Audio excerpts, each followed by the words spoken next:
wonderful session. I'm Joe, your moderator. I'm going to keep things very casual because it's a roundtable, and I do want to encourage an environment where we can openly ask questions and engage in a very important topic. And I'm your host for this wonderful opportunity to engage with friends, colleagues, and women from around the world. So I bring you greetings from sunny tropical Singapore. It's Friday evening. It's almost 10 p.m., but I'm happy to be with you. And this is the second of 4 roundtable discussions where we'll have the opportunity to explore some of the innovations, challenges, and personal journeys surrounding endometrial cancer. I can think of no better platform for this engagement than the Global Patient Perspectives Roundtable series, which we're in, which is a significant component of the International GYN Cancer Society's efforts to contribute to the global need for vetted, constructive, and specific information on topics important to women around the world. Thank you so much again for joining us today. We're thrilled to have a full house. We have almost 300 registrants today from 69 countries from around the world. Wonderful group. Welcome very warm welcome to each and every one of you. Just to start, I want to mention a few housekeeping items related to the Zoom platform. First of all, the quality and the clarity of the video presentations are linked directly to the speed of your internet connection. So if the quality of your video stream is poor during our presentation today, do remember that the session is recorded and the roundtable will be available on the IGCS website, so not to worry. Again, the Zoom session is set up as a meeting. So we do ask that you keep your microphone muted during the presentations because it's not a webinar, and that can cause interruptions in the presentations. Now, if your camera is on, all the participants will be able to see you because it is a meeting, and you may show up in the recording. So if you do not want to be recorded, please remember to turn off your camera. Now, we encourage you to submit questions through the chat feature at the bottom of the screen, and we will address as many of them as possible during our QA segment. We will have 20 minutes at the end for QA. So I look forward to a very engaging QA session with a lot of back and forth. If you do need any assistance, please send a message to the chat feature again, and the IGCS support team will be happy to help you. And as you'll no doubt hear from our panelists, like I said, I'm really excited about this topic, endometrial cancer. Now, endometrial cancer is often most common GYN cancer in the settings where we provide care. And, by all accounts, its incidence is on the rise. So certainly a very important topic to discuss, and an important topic to I'm sure, a lot of people who signed on today.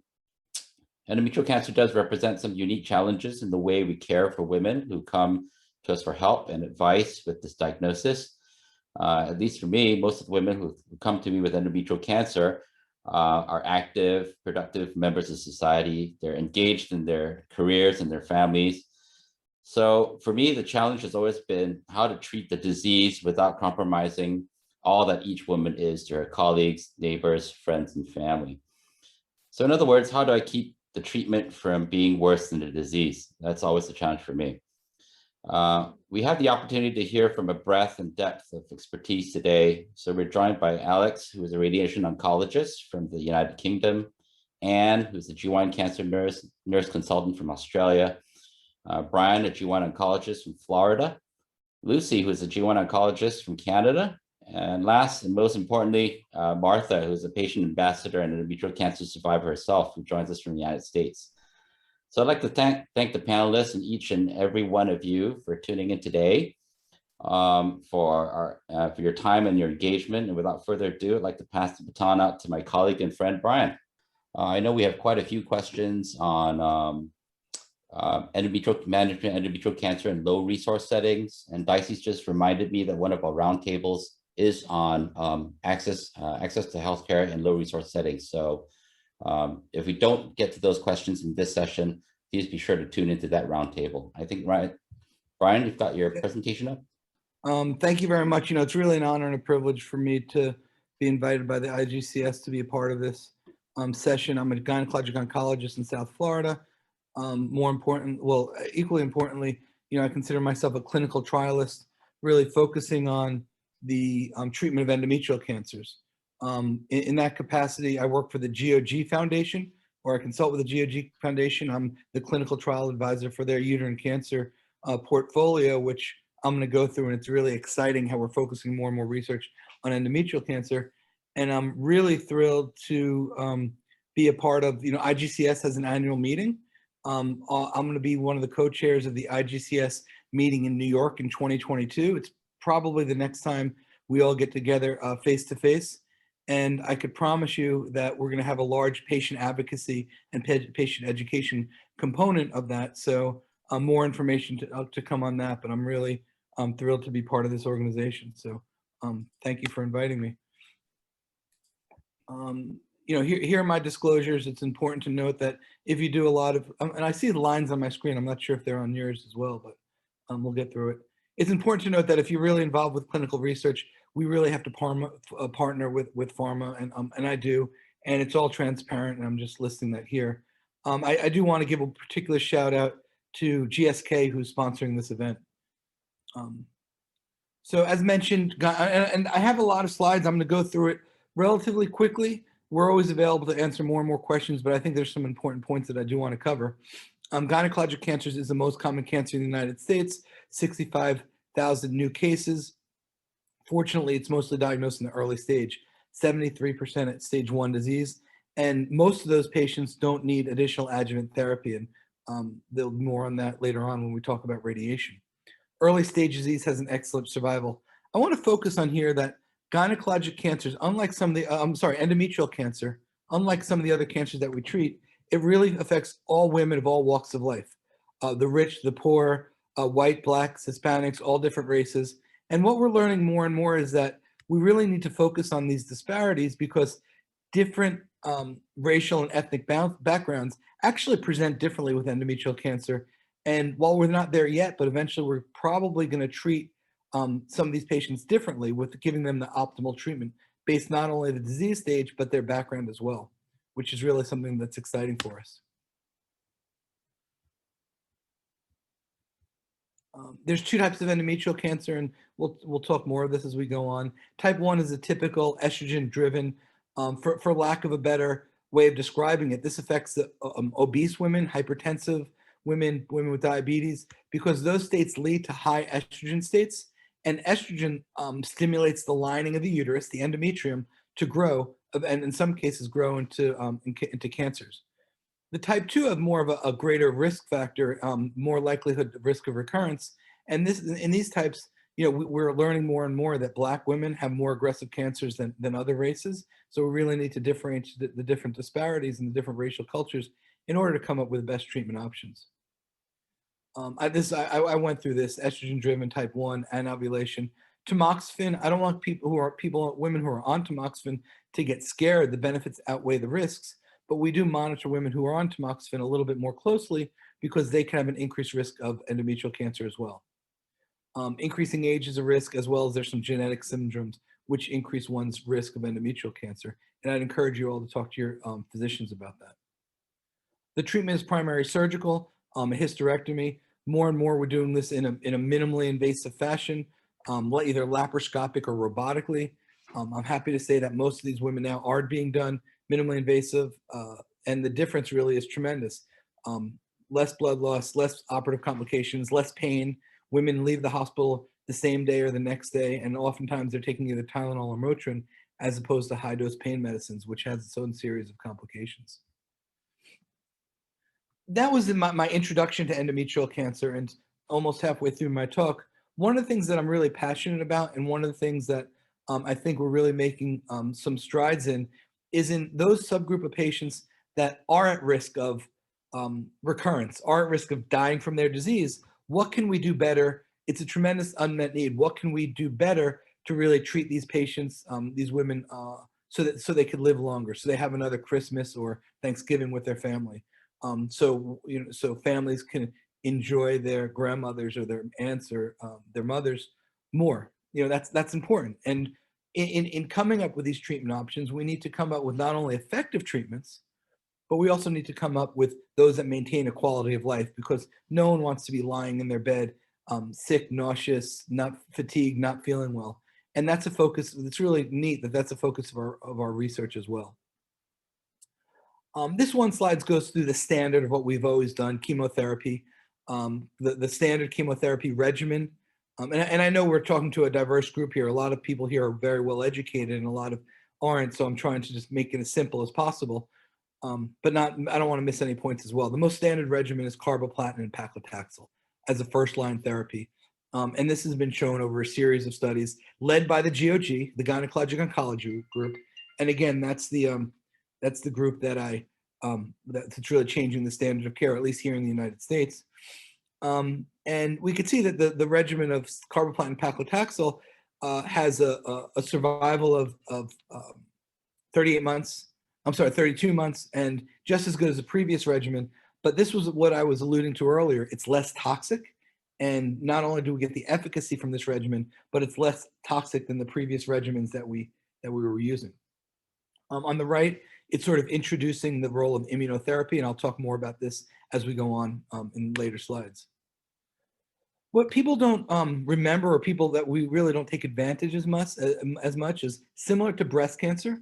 Endometrial cancer is very responsive to hormonal therapy, particularly the well-differentiated or earlier endometrial cancers.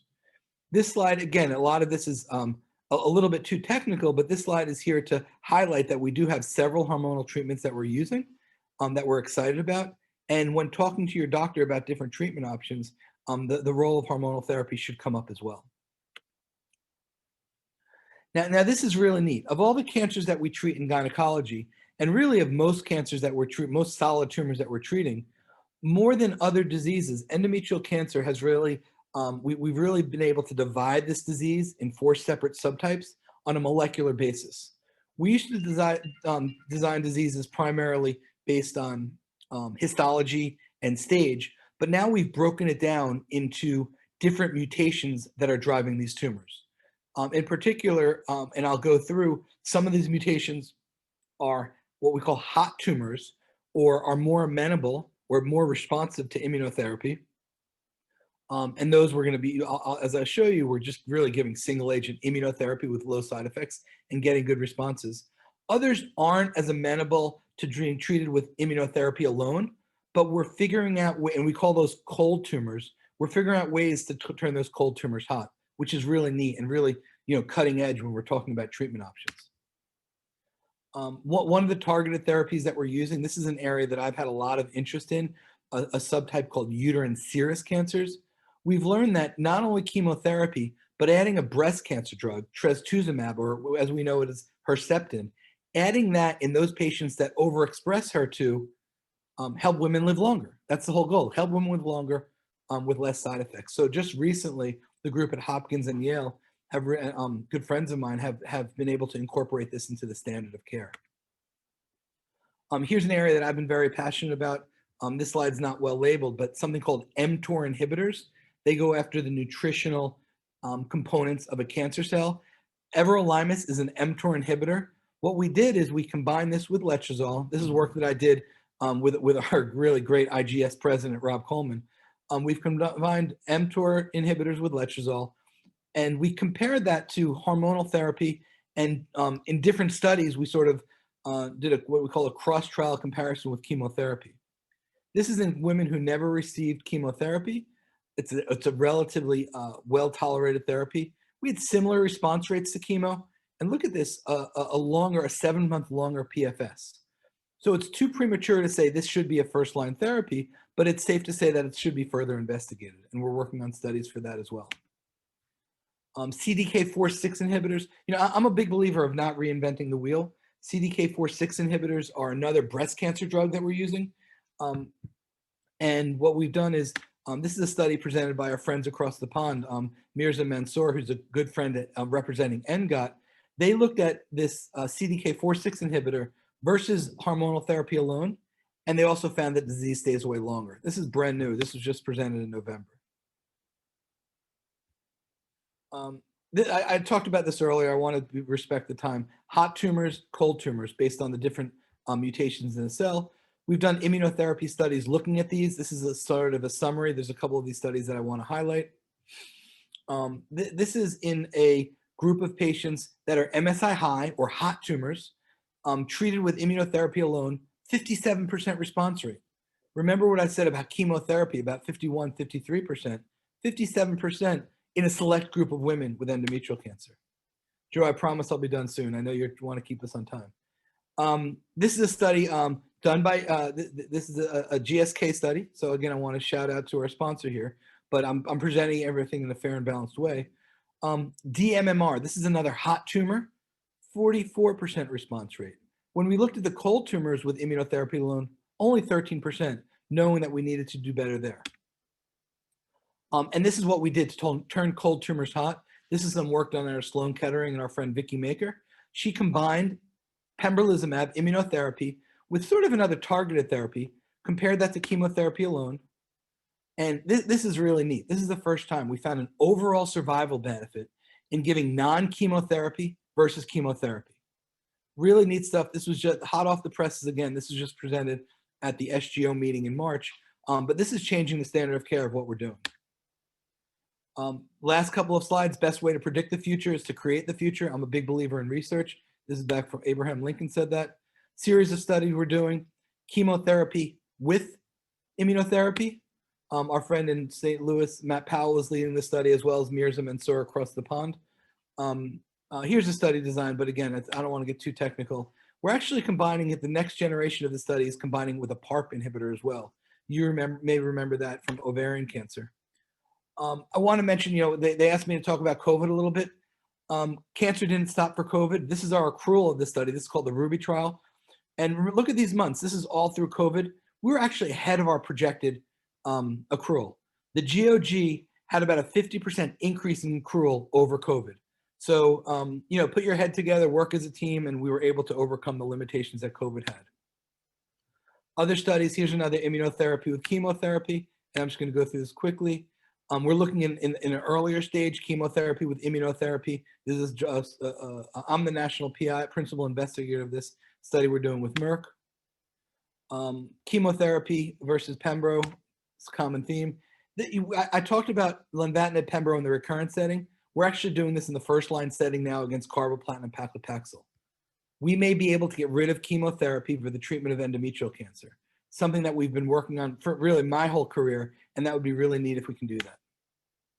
A couple more studies being done, and again, for the sake of time, immunotherapy after failing in the recurrent setting.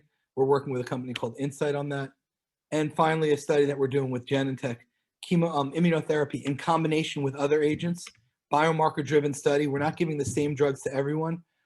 3 different groups for now, based on their biomarker, trying to really personalize therapy for everyone. That's what I have. Thank you very much for your time, and I'm sorry to go through it quickly, but I want to really make sure we went through some of these points. Thanks, Joe. Thank you so much, Brian, for that wonderful whirlwind review, and I'm sure you'll get a lot of questions during QA, so we'll save you some time for that. Anne, I think you're up next. Are you ready to share we're all waiting with bated breath. My name's Anne Mellon. I'm a gynae oncology clinical nurse consultant, and I'm from Australia. I work in Newcastle in New South Wales in Australia. So thank you to IGCS for inviting me to participate on the panel this evening. It's actually midnight here in Australia, so the rest of my house is fast asleep. So I'm just going to give you a nursing perspective of endometrial cancer. So as we've already heard, endometrial cancer is the 5th most common cancer in women in developed countries. And that's behind breast, colorectal, melanoma and lung cancers. It's the most common gynecological cancer in developed countries and accounts for 40% of all gynae cancers. It's usually disease of postmenopausal women. Incidence rate rises with age and usually peaking around that 65 to 70 age group. 75% of women will present with early stage disease, and there is a relatively low mortality rate for endometrial cancer. Those women that do present with advanced disease usually do so due to overlooked symptoms, and that can often be many months or even years of postmenopausal bleeding for these women. In Australia, from the statistics from the Australian Institute of Health and Welfare and Cancer Australia, approximately 2,468 women were diagnosed with endometrial cancer in 2016. And that accounts for 4% of all new female cancer diagnoses in that year. The number of deaths from endometrial cancer in 2018 was 349 women, and that accounts for 1.7% of all female cancer deaths in that year. The age standardised incidence rate has increased from 14 in 100,000 to 20 in 100,000 from 1982 to 2019. And this is basically due in part to an ageing population, as well as an increasing prevalence of obesity, which we know is a known risk factor for endometrial cancer. The chance of surviving at least 5 years with endometrial cancer in Australia is about 85%. At the end of 2015, there were 9,994. The second wave may have peaked over the next week to 10. Sorry, there were 9,994 women living with endometrial cancer in Australia. So a lot of women that then require follow-up and have many survivorship issues. As far as treatment of endometrial cancer in Australia is concerned, once the diagnosis is confirmed, the patient is offered treatment. And as we've already discussed, that the typical treatment in most cases is removal of the uterus, tubes and ovaries, and also in some cases the lymph nodes. And as Brian's already stated, we try to do this surgery minimally invasive with laparoscopic surgery in most cases. The Cancer Council of Australia in 2014 developed clinical practice guidelines for the treatment and management of endometrial cancer, and they can be found on the Cancer Australia wiki page. And they state that all women with endometrial cancer should have access to comprehensive multidisciplinary team care led by a qualified gynae-oncologist, and that provide high quality management based on the best available evidence and specifically tailored to a woman's individual needs, which will achieve the best outcome for each woman. And it includes a review of pathology and imaging and presentation of their case at a multidisciplinary team at various time points along their cancer journey.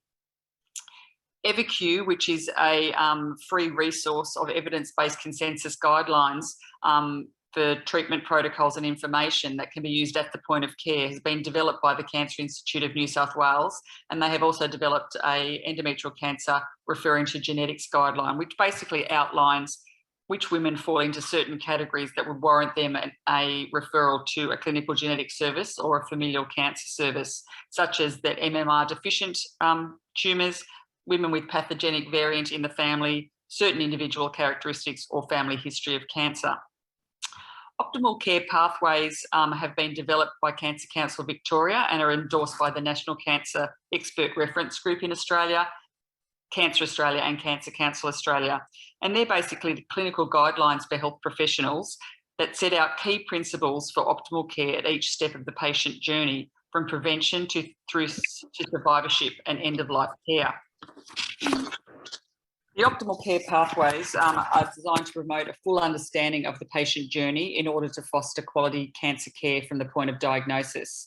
They've been developed to provide information for health professionals on the best cancer care, and they're available either in this full version or in a quick reference guide, which many GPs can access. Each pathway identifies specific points and recommended care at different stages across the cancer journey. There are actually 18 different optimal care pathways that have been developed for 18 different tumour types, and endometrial cancer is one of those.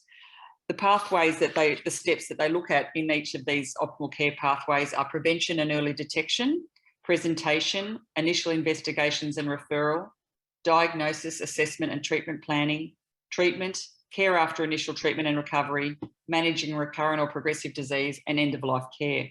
The quick reference guides are based on the full optimal care pathway and just provide a quick snapshot of that information for the GP. And then the consumer version or patient downloadable version has also been developed to help patients understand what can often be a complex healthcare system, and helps them to be able to ask the appropriate questions of their care providers to ensure that they receive the best care.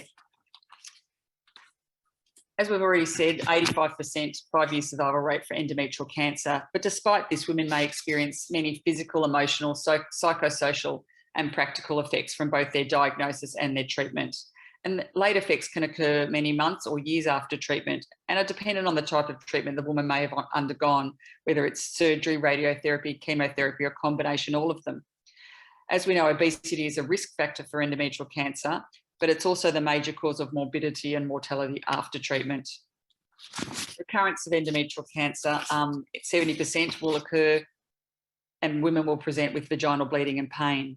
Most recurrences will occur within the first 3 years after treatment.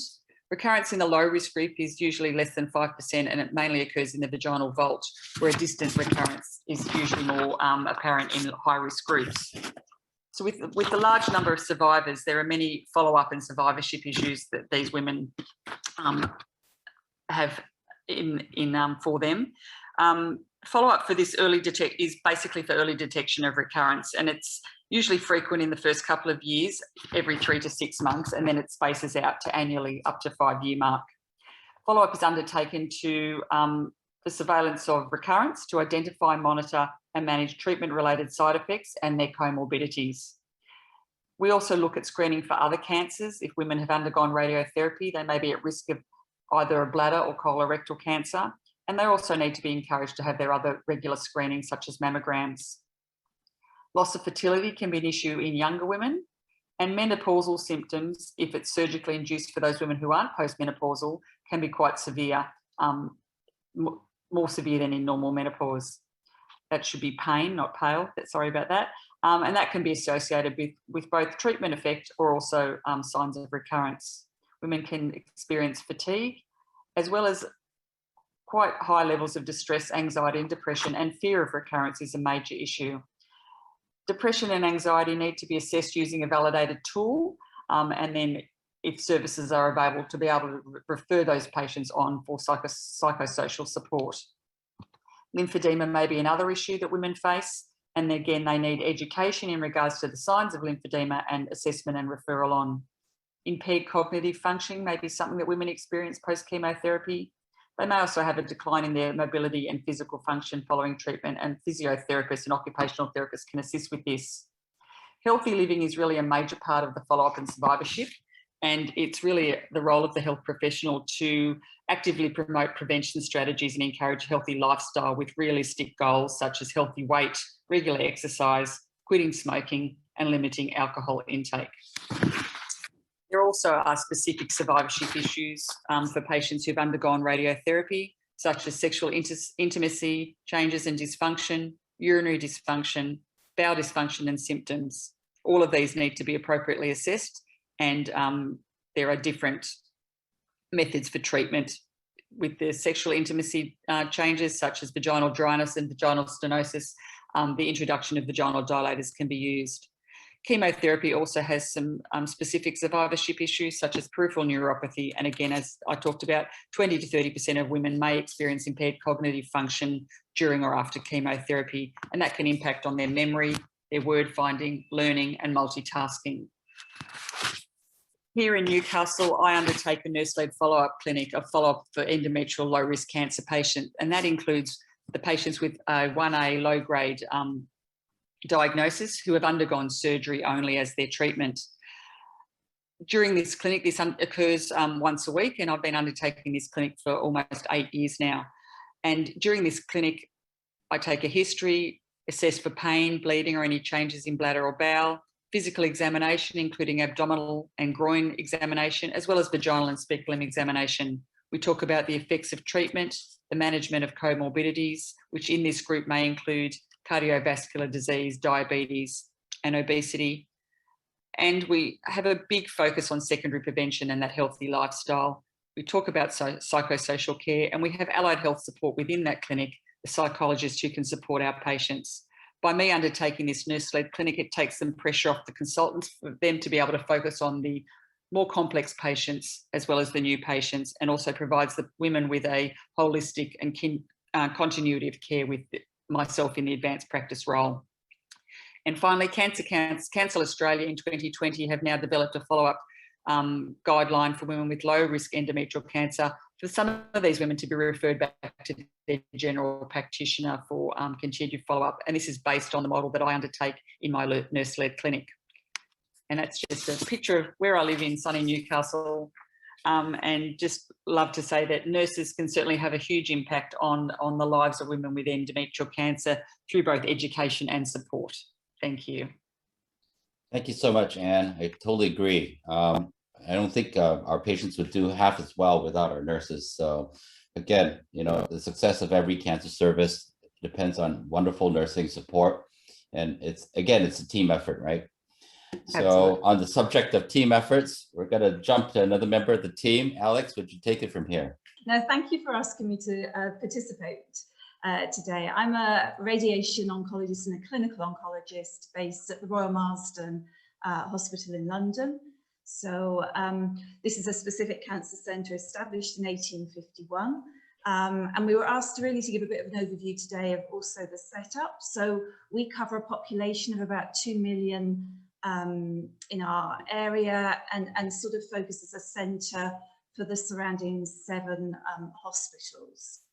In terms of endometrial cancer in the UK, there's been a large increase, a 54% increase over the last 20 years, mirroring the increase in obesity in the population. And in terms of recent events with COVID in London, we were pretty hard hit, probably for 2 waves. And certainly in the first wave, we found we were not able to operate or prioritised high risk rather than low risk tumours. And following on from Anne, really, the big impact has been probably our nurses were redeployed elsewhere, and a lot of the patients failed to have the sort of key worker nurse specialist support that we would normally offer. But my main focus, of course, today is thinking about radiotherapy, and where radiotherapy fits in predominantly is after a hysterectomy in the post-operative setting. And this can be quite a challenging discussion because whereas it may be straightforward that an operation is required, when we're thinking about additional treatment, we have to balance what is the risk of recurrence of disease. Does adding any extra therapy reduce that risk? And what is the potential extra toxicity for that treatment? And it may, for different women, there may be different priorities and different risks that we have to consider. So when I was sort of thinking about where we're going now, I thought we have to look back at where we were. And this is when I first started in radiotherapy, it was pretty clear with our recommendations. Disease for sort of early stage endometrial cancer was either low risk or high risk. And if there was a high grade tumour or deep invasion, women got pelvic radiotherapy. But the risk with that was that it was causing a lot of toxicity, and giving radiotherapy to the whole pelvis has a high toxicity rate. And so what we saw was that with studies, we saw, and we've heard already, that actually for patients that only have one adverse feature, that actually the site of recurrence is predominantly in the scar at the top of the vagina. And therefore giving treatment with vaginal brachytherapy as opposed to pelvic radiotherapy was a way of de-escalating treatment, but not impacting on survival and risk of recurrence.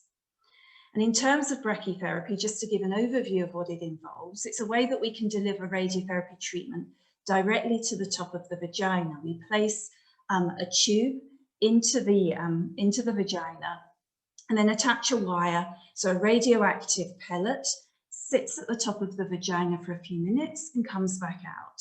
And the dose that it delivers is only to the surface and drops off so quickly, it's only treating a few millimeters deep. So actually the dose to the bowel and the bladder is very low, and we are reducing the risk of vaginal recurrence, but with minimal toxicity. In terms of quality of life, it has no impact on global functioning in studies, although because we're treating the top of the vagina, it can impact on sexual functioning. We've sort of sorted in terms of intermediate risk, and now we're looking at a much smaller cohort of women that have high risk tumours, but they're at risk of disease recurrence in the pelvis and remotely, and therefore, in addition to pelvic radiotherapy, should we be adding in, or instead, should we be giving chemotherapy? And in 2018, we had a flush of trials, unusually, that looked at different aspects of this of high-risk endometrial cancer, and between them have really clarified where we should be fitting. And I'm just going to quickly highlight this study, GOG249, which was trying to say the key focus was, because of the toxicity of radiotherapy, would it be better to replace this with chemotherapy and vaginal brachytherapy? And surprisingly, what they showed was that there was no difference in survival between the 2 arms, but that actually chemotherapy was more toxic. And we had a similar effect with Cortex-3 in that peripheral neuropathy became more of an issue than radiation toxicity. And the reason for that is this was the first trial where we're starting to see a lot more use of advanced radiotherapy techniques. With intensity modulated radiotherapy, you can shape the radiotherapy treatment to fit a lot more to just the area you want to treat and avoid a lot more of the bowel and bladder, which has been shown to now decrease the risk of toxicity, and again, particularly severe toxicity. So we're now moving from 3 risk groups to 4 risk groups, because in the lower risk patients, we would now give radiotherapy, but still we have the very high risk patients that have the risk of distant disease and get the combination of radiotherapy and chemotherapy.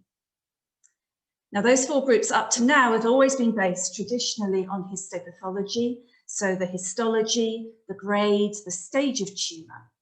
And again, the most recent advance, and we've heard a bit about that today from Brian, is that we're also learning about molecular classification of endometrial cancer. And we have this also is giving us about the molecular basis of the tumour rather than our standard groups. And this is based on the mutations seen in the tumour and polymutation or mismatch repair deficiency. Now, if we look at one of the trials, again, I'm not going to go through the details, but these were all high-risk patients, all expected to have a high risk of recurrence. But we can see that within this group, there are different arms. And in particular, what we see is the blue line at the top is patients with a polymutation in the tumour did not relapse. And so we're seeing that actually our traditional model may not be all that we need to know, and we are starting to incorporate the molecular classification. And this is now being brought into the recent ESGO-ESTRO endometrial cancer guidelines. You can see huge subtypes within it, but you can see either with knowing the molecular classification or not knowing the molecular classification, we're not dealing with 1 or 2 types of disease here. We're starting to see multiple groups where we can truly individualize treatment. And this just summarizes from the guidelines what we have just talked about. Now, I'm conscious of time, but I did want to highlight a couple of points really just sort of going forward. So we've heard from Anne again in a lot of detail about potential dealing with survivorship issue, and with radiotherapy, yeah, the most common impact is radiation bowel-related disease. It's the most common late effect of pelvic radiotherapy. And although we're seeing less severe toxicity, even low grade can have a big impact on quality of life. It's underreported in trials, and a lot of it is not dealt with because it's felt that it's happened, it's because of the radiotherapy and treatment is futile. So I'm just really emphasizing the point here that it's not futile, that actually just because there's a change, that's getting symptoms because of a treatable cause. And the most common diagnoses, such as bile acid malabsorption or bacterial overgrowth, have very simple treatments that can significantly improve bowel toxicity. So there are guidelines that if women have specific issues with their bowels, such as being woken up because of bowel problems, or it's impacting on quality of life, then they should be assessed by a specialist. And finally, my very final point here is just very quickly to say we have a lot of developments that have come through that again are changing our options with where we treat. And one of these is now the sort of more, the latest machines have the capability of doing stereotactic radiotherapy, and a couple of examples of them are shown here in terms of CyberKnife or on a standard linear accelerator. And it means we can give extremely targeted high dose treatment. And why that's important is we are seeing that the sort of knowledge of metastatic disease, our paradigm is changing, and that we know that for some patients, actually just because there is a metastasis does not mean to say this is definitely palliative or that chemotherapy and systemic therapy is required. You can actually treat with targeted treatment, be that surgery, and now with stereotactic treatment, and achieve good control and have an impact on this outcomes for patients. And in similar things, for very selected patients, our new technologies are also allowing us to think that whereas previously we could not retreat with radiotherapy, that if we can target be that with brachytherapy or protons or stereotactic treatment, that we can reconsider giving radiation a second time. So thank you. I look forward to the discussion. Thank you so much, Alex. Thank you for that wonderful overview of radiation therapy. We're doing great on time, and I'm going to just keep things moving. So without further ado, Lucy, the time is all yours. So Joe, what you don't know is I was born in Singapore. So I'll add that little nugget of information before I start. All right. So I'm glad I came after Brian and Anne and Alex, because I won't then touch upon what they have spoken about. Okay. So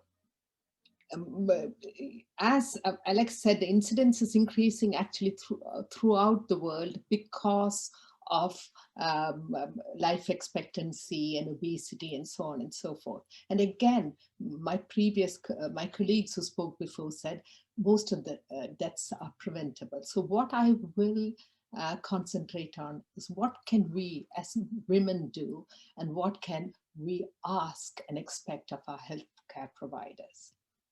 So I said the deaths are largely preventable because there are modifiable risk factors. Some risk factors such as low parity and not breastfeeding and increased age, we can't do much about.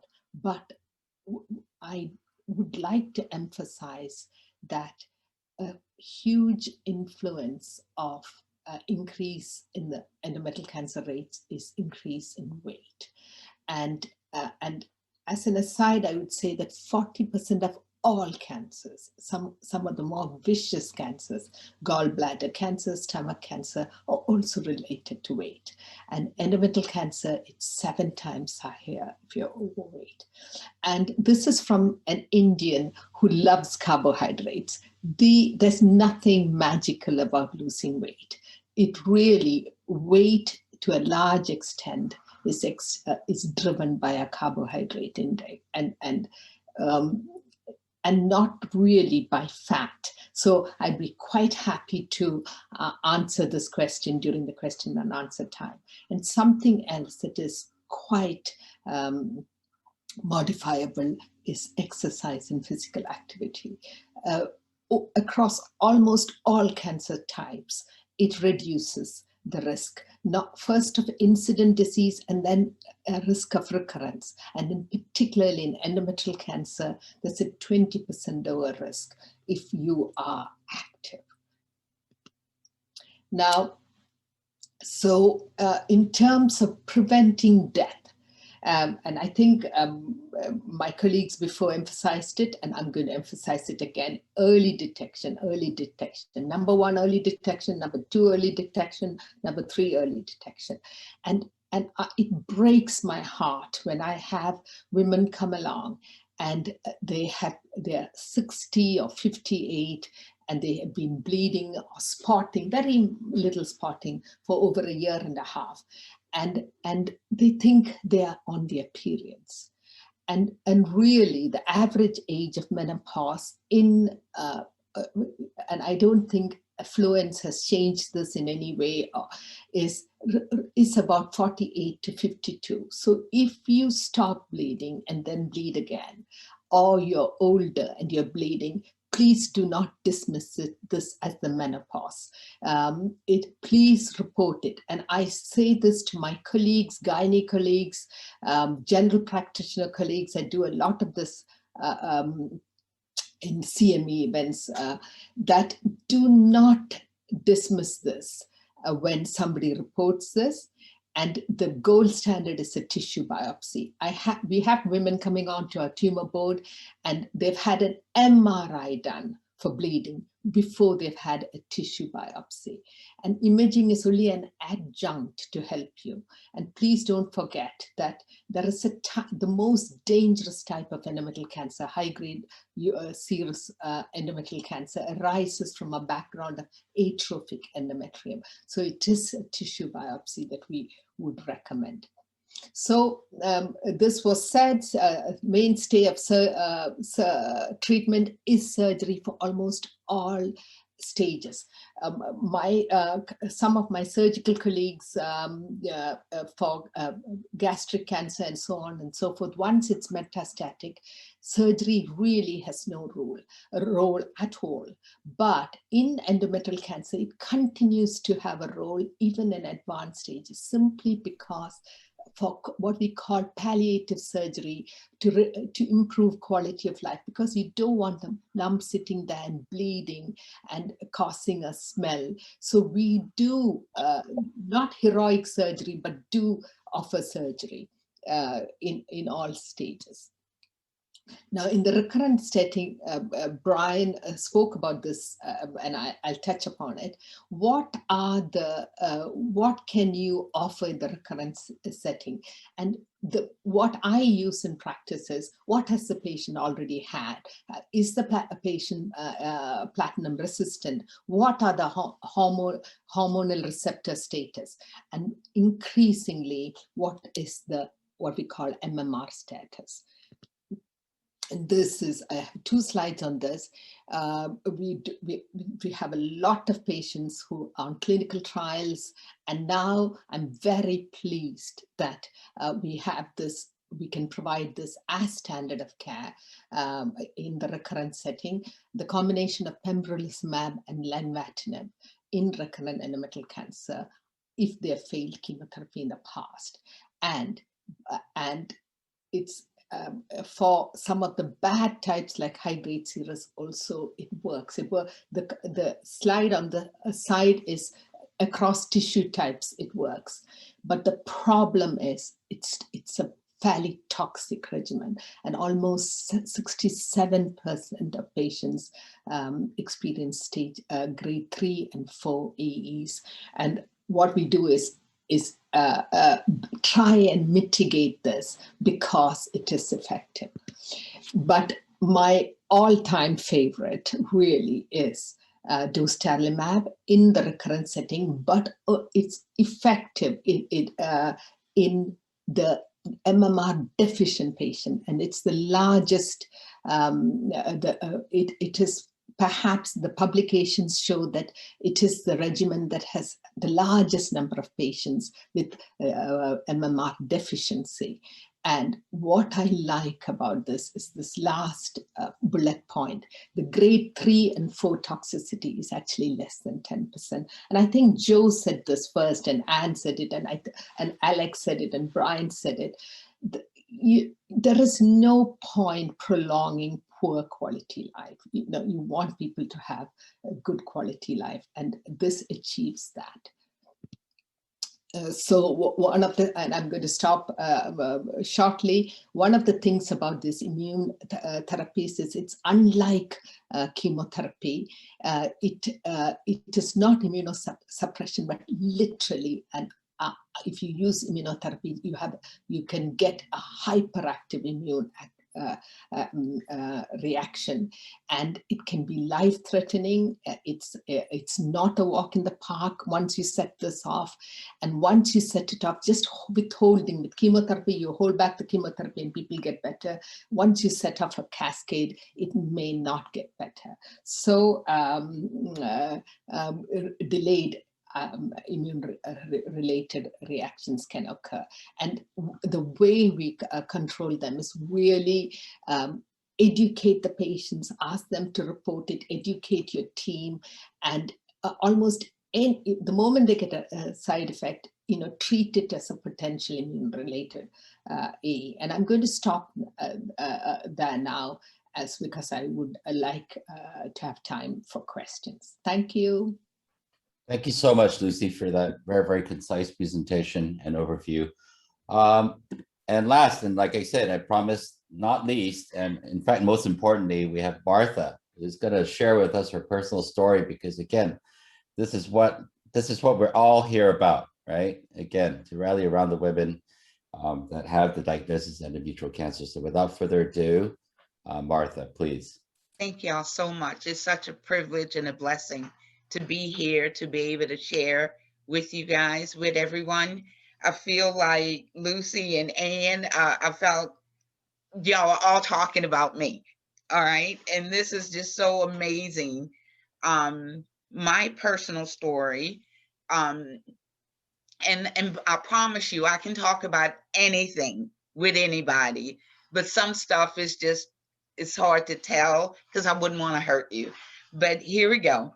I started at, I think, 7 years past menopause. I'd my personal life just totally fell apart, and it was the most stressful experience period of time in my life. And I pinched a nerve in my back, and it started there in March, and I had one issue after the other. And then that's when I started very light spotting. I asked 3 different women, what is that all about, when I had my last period 7 years ago. And they said, oh, no worry, that's not a problem, no big deal, women bleed all the time. And for medical expenses, I've always paid out of pocket for everything. And my checkup wasn't due until October. So I said, well, I could wait till then. And then I started having other minor symptoms like fatigue. My skin, when the sun shines on me, my skin glows and it energizes me. I don't even need coffee to get it going. All right. I lost the glow of my skin and I was tired in the evening, whereas prior to that, I was never tired. And so just time went on. And when I went for my annual checkup in October, I mentioned it to the nurse, and then she left the room. And then when the doctor came in, they were a little bit nicer than what they were before. And the doctor asked me to make another appointment and he'll schedule it for me. Would I go? And I said, absolutely. And I didn't even know the cancer word until I went to the next appointment. And then after they did the biopsy, they told me they'll let me get back with me in 3 days. And they did. And it says, can you get down here right away? And then there it all started. And they told me that I tested positive for endometrial cancer. Didn't even know what it was before that day. And I will go on and be under doctor's care for the next 5 years because I started having all kind of side effect issues as a result of chemotherapy and radiation. And I was just surprised, a bit taken back, and I felt spiritually challenged. But I didn't get upset or angry or depressed because it was the 3rd time I'd ever been sick in my life beyond a cold. So I just said, God, this too. And I said, your will. And I prayed for myself. My history has not always been standard or excellent with medical professionals. So I prayed for every doctor, nurse, and technician that I would have to encounter to get through this. And I was done with it. And I just went through it after that. And I remember calling my oncology nurse and they just put it to her voicemail. I saw in the grocery store 2 days later. And I said, I called you, and they just went to voicemail, and I was expecting a call back.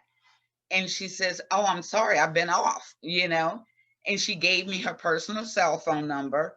And I want y'all to know, by the time all of this was over with, I had 5 doctors' numbers and 2 nurses' personal cell phone number in my phone.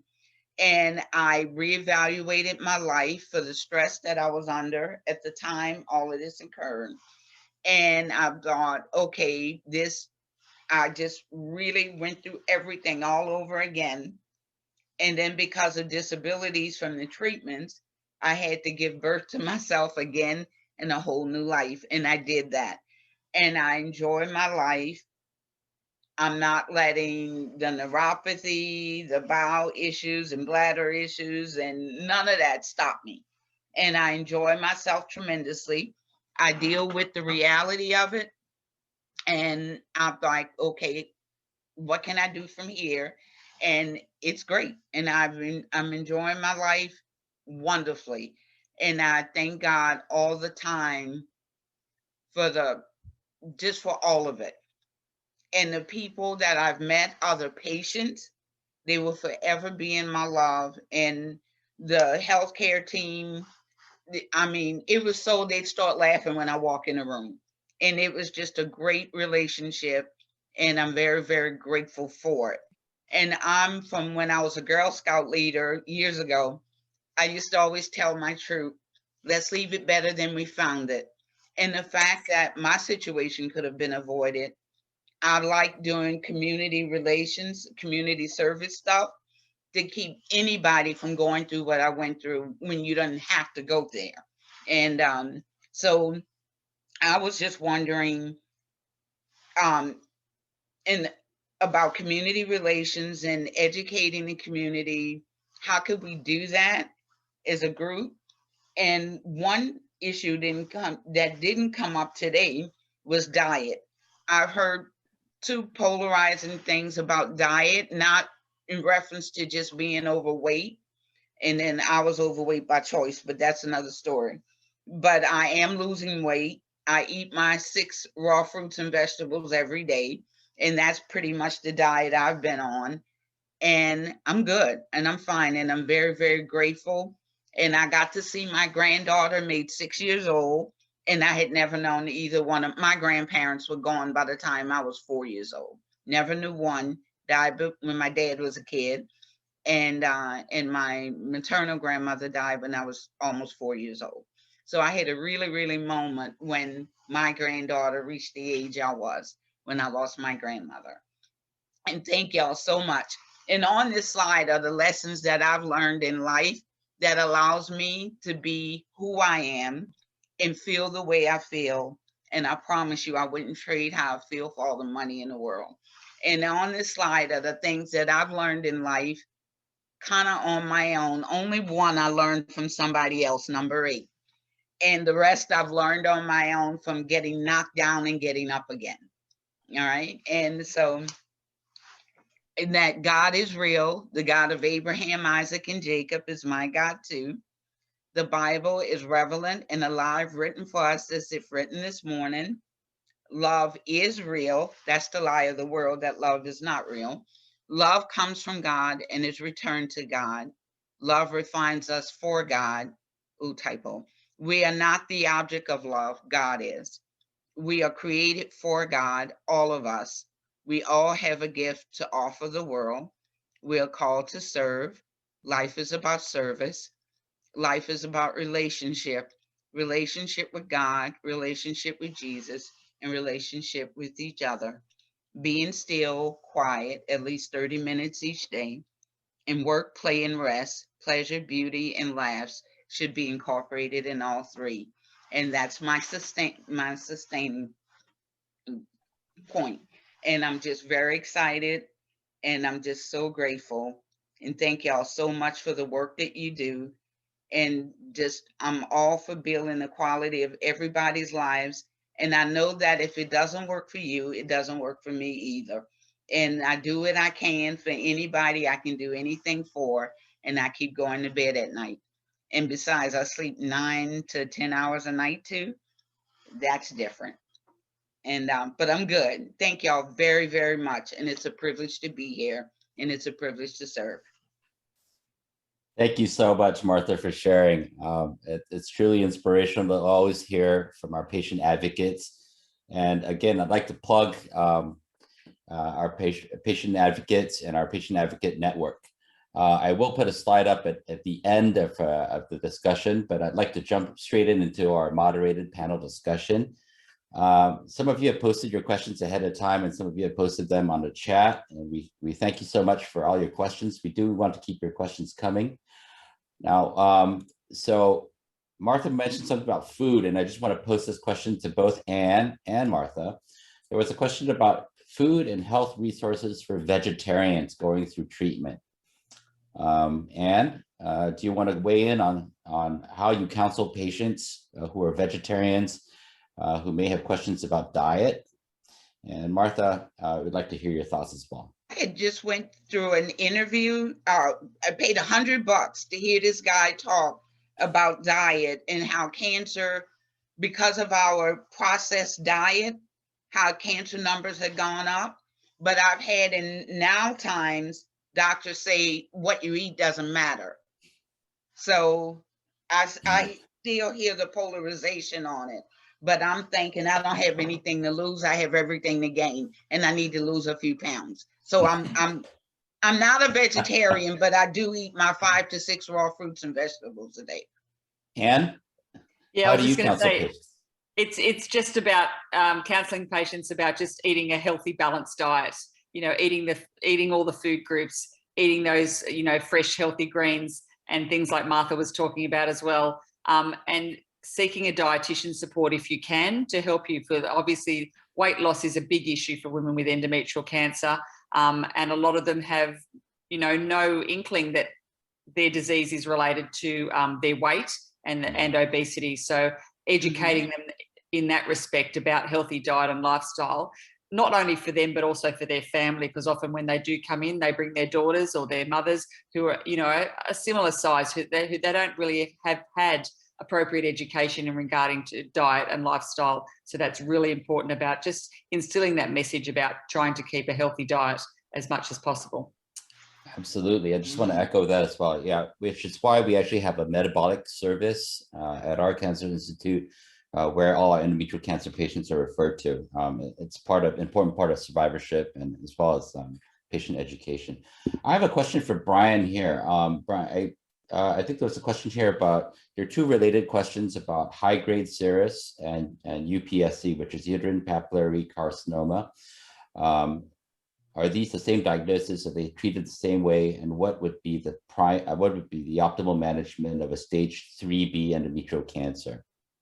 Yeah, no, thank you for that question. It's actually a great question. First part is easy. Uterine papillary serous carcinoma, UPSC, over time migrated to the term USC, uterine serous carcinoma. So they are in fact one and the same. And that's just some semantics that, you know, people have to write about. So that's not a big deal. 3B cancer, just for those who don't know, 3B includes vaginal involvement. So in general, stage 3 uterine cancers, the GOG did a study, GOG 258, comparing chemotherapy versus chemotherapy and radiation. And we found that the chemotherapy was just as good as far as overall survival as the chemotherapy and radiation. So truthfully, we've been going away from radiation and just focusing more on chemotherapy, but stage 3B is relatively rare. I would say if there is any symptoms from the vaginal involvement, such as bleeding or pain or discomfort, I would go ahead and radiate those patients as well as the chemotherapy. It's actually a very good question. Thank you. Wonderful. Thank you so much, Brian. And to follow up again, since we have you on the horn and you're on a roll, I think there was a question about recurrent endometrial cancer and the role of Keytruda in the management of recurrent endometrial cancer. And is there anything else in the pipeline for patients with resistant recurrent endometrial cancer? Yeah, no, that's a great question. You know, I alluded to earlier the need to do endometrial cancer research. The FDA, and this is unbelievable, the FDA only has 4 indications for endometrial cancer. We use a lot of other drugs through different guidelines. 4 indications. First one being progestin, which is back in like the 1970s, which we use, that's a hormonal therapy. The second one was Keytruda, or I like to use the generic names, pembrolizumab, for patients with MSI or microsatellite high disease. That's sort of the genetic hot tumors that I was talking about. The second one is pembrolizumab and lenvatinib, the combination in patients with MSS, MS stable, or the cold tumors. And the third one, and more recently, 2 weeks ago, dostarlimab, it's a GSK drug for patients with MSI high disease. Immunotherapy is here to stay. I think it's going to have a role in all patients with endometrial cancer. Again, the hot tumors, single agent, the cold tumors can get dual agent. And the studies that we're doing, the follow-up studies in recurrent disease, are really twofold, focusing number one on adding immunotherapy after immunotherapy in combination with other agents. And secondly, focusing on some of the targeted therapies that I talked about, like the CDK4/6 inhibitors and the mTOR inhibitors as well, in addition to hormonal therapy. But thank you. Thanks, Brian. So switching from, again, high resource settings to low resource settings, and we do have quite a few questions here from participants regarding the optimal care in low resource settings. And I'd like to send this one Lucy's way. What is the optimal treatment for advanced stage endometrial cancer in a low resource setting? How would those how would those patients be best served? To bring in a degree of precision, this is the time, we're now talking about recurrent endometrial cancer, and we assume that a proportion of them have had chemotherapy. If they have not, for advanced recurrent endometrial cancer, other than if they are MMR deficient, chemotherapy is a good way to go first to just get control of the disease. But we have extensive experience with dostarlimab in MMR deficient patients. It works like a dream, it works soon, and it works with very minimal toxicity. And I like to emphasize that in low risk, and I consider, because we are a single payer health service, we are extremely careful about not wasting money and not using things. And we have, because Canada is so spread out, we have patients coming on the plane from so on and so forth. So we can't afford toxicity. We can't give somebody something and send them off and expect them to be well. So toxicity does matter. And I'm so glad each one of my colleagues emphasized that, and Martha did too. That and the other thing about low research setting is to look for MMR deficiency, you just need immunohistochemistry. So you don't need the complex sequencing and so on and so forth. So your local pathologist can do it. ERPR also, your local pathologist can do it. And then if you're lucky enough, not in the high grade serous, if you're lucky enough to find low grade endometrial cancer that's recurred and is hormone sensitive, you are on a roll, okay? Because you can use your anti-estrogen therapy. And if you're lucky enough to find a DMMR, you can use, try your hardest to get your hands on dostarlimab, where the serious AEs are very, very low. And initially we use it every 3 weeks and then every 6 weeks. So you can send people off and keep an eye on them. So I hope that has answered your question. Thank you so much for sharing with us your experience, Lucy. And on the topic of hormones, this is my kind of ham-handed segue into a really important quality of life issue. And there was a question posed, which I think deserves a complete answer. And I want as many of the panelists to weigh in as possible. But specifically, we'll start with Alex and then go to Lucy. And then if anybody else has an opinion, please do chime in. The question is, in early stage endometrial cancer survivors who need hormone replacement therapy, what would your recommendation be? Now, again, like I said, it's an important quality of life question. Alex? Yeah, no, I agree. It's a very important question, and it comes up more and more frequently actually in clinic. Again, it needs a discussion because the level of evidence is low. But the studies that we do have and the meta-analysis that we have compared that in early stage endometrial cancer, taking hormone replacement therapy does not increase the risk of recurrence. And therefore, the huge benefit in terms of the other benefits of HRT and quality of life are there. So again, depending on the factors, and it often needs a careful discussion in terms of other risks, we would usually recommend it as it's not contraindicated, and certainly for some women it can have a huge benefit. Hey, Lucy, what do you tell your patients? I'm so glad, exactly what Alex says, okay? So because it is, as Alex rightly pointed out, there is no level 1 evidence, there isn't, but there are enough observational studies and looking at it. And women and some doctors and GPs think hormones are dangerous, no hormones. And this is what our bodies have been exposed to from puberty till menopause, and suddenly it's not the bogeyman, okay? So you look at it very carefully, it can make a huge difference to people's lives. and I would use it, but with the discussion and documentation and tell, and sometimes if it, especially if it's ER positive, you know, it creates fears, and then discussion and it's safe. And it makes, to vaginal local estrogen makes the world of difference to young women. Absolutely. Sexual functioning. Thank you so much for that. Brian, how do you counsel patients that have severe menopausal symptoms or after initial surgery? Yeah, I think it's a great question. You know, I think it's important for sexual health, cardiac health, and depression and things like that. Truthfully, you know, I definitely agree. You know, light dose of vaginal estrogen cream has very minimal side effects. So I'm okay with that, and a tremendous benefit.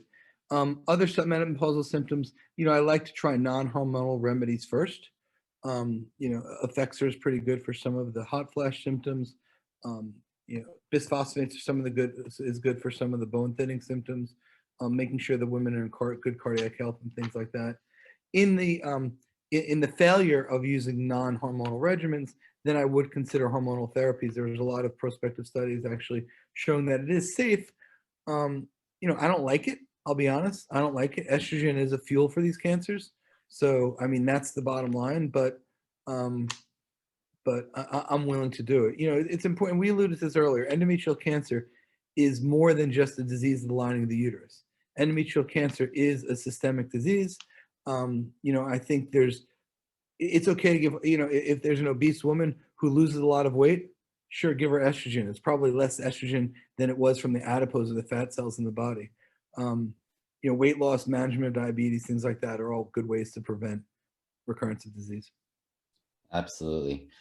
And I'm sure, like I said, you know, the weight of these kinds of questions falls on you too. So I'd like to hear your opinion on how you counsel patients as a nurse clinician.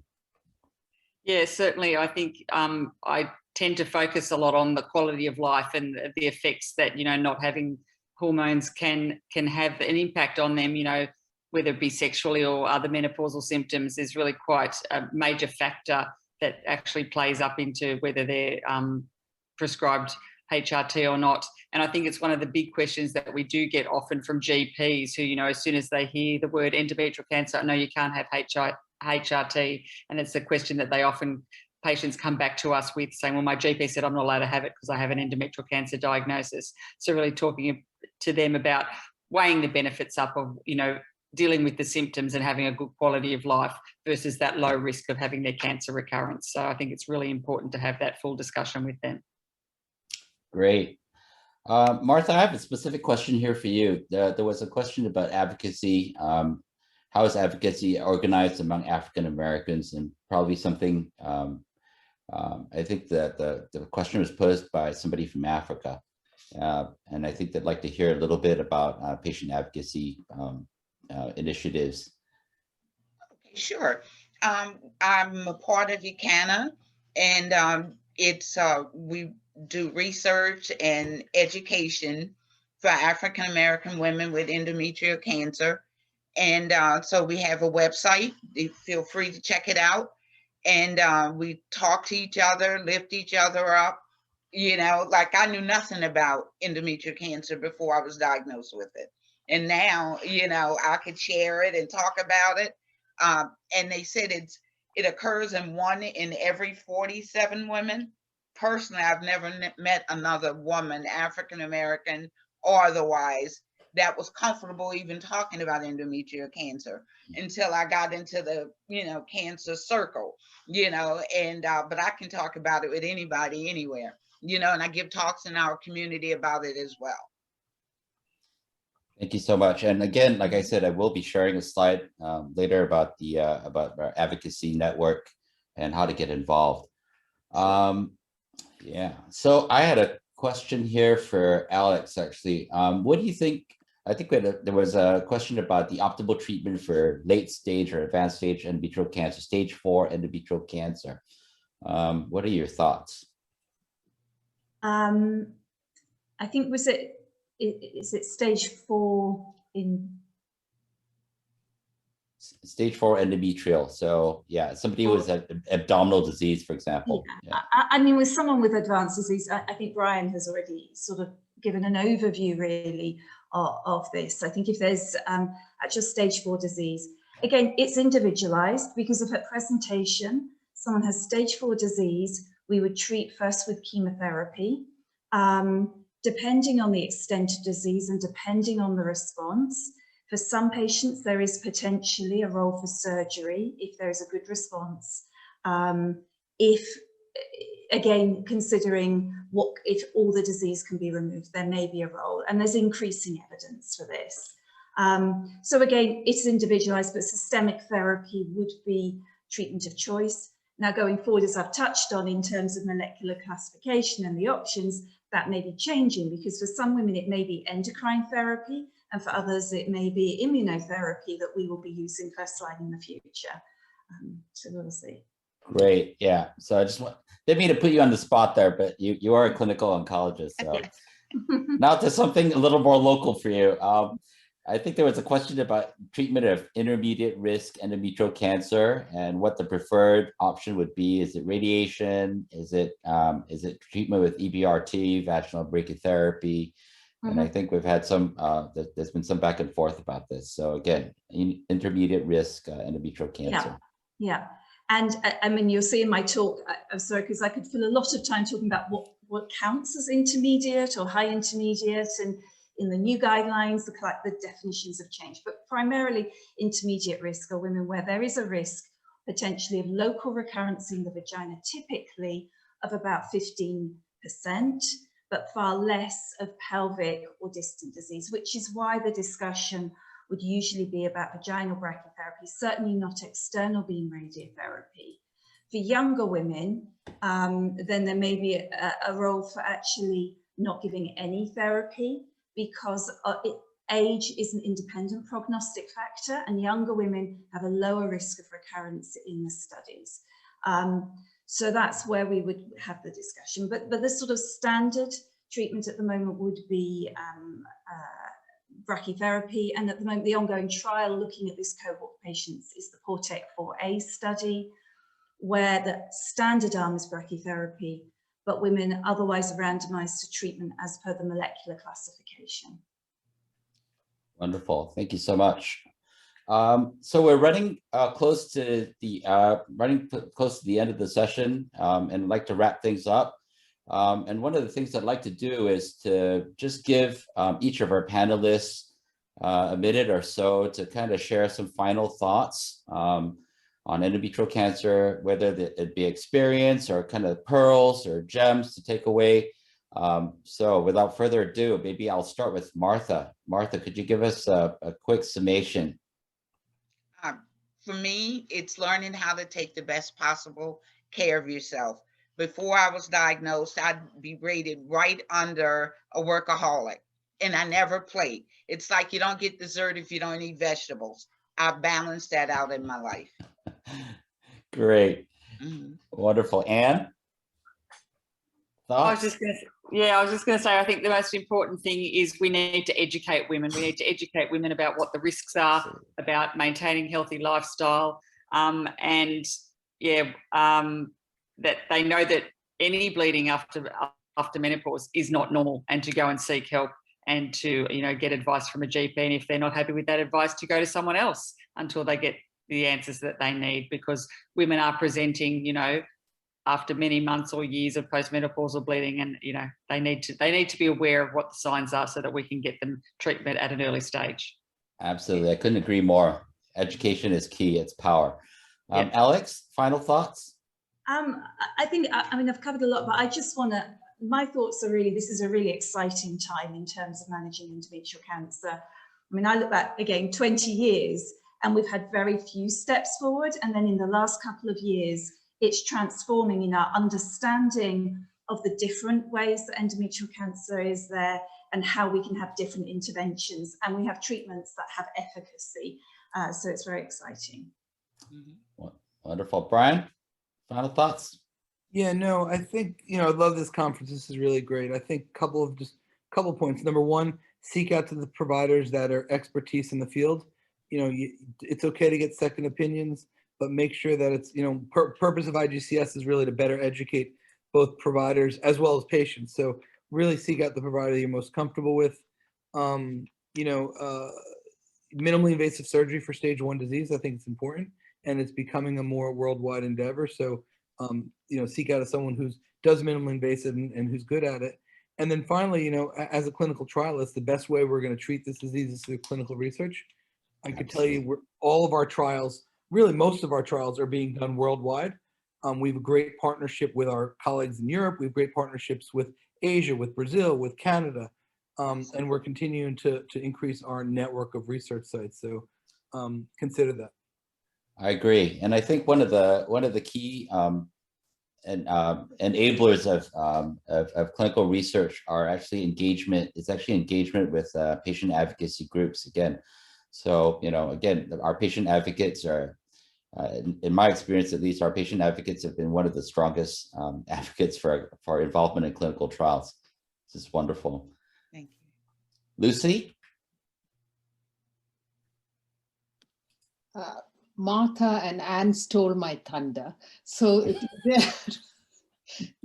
so I reinforce what they said. And it is an immensely exciting time. I did not think I would experience this because I'm at the tail end of my career.